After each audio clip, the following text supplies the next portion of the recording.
前に出します。完全に力抜いてください。抜いちゃったね。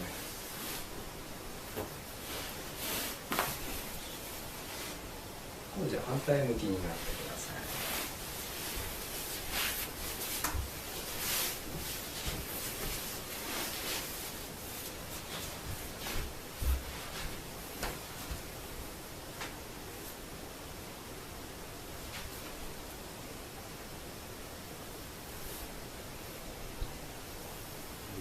こっちも張ってますね。硬いですね。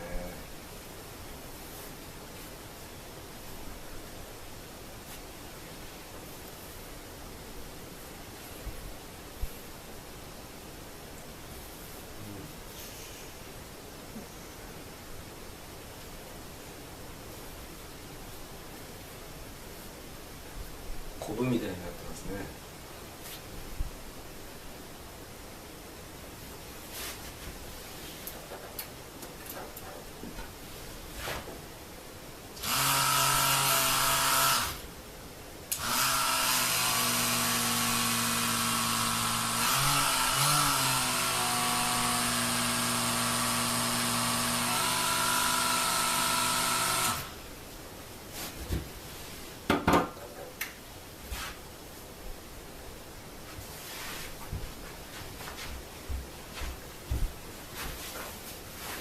手前に引きますね。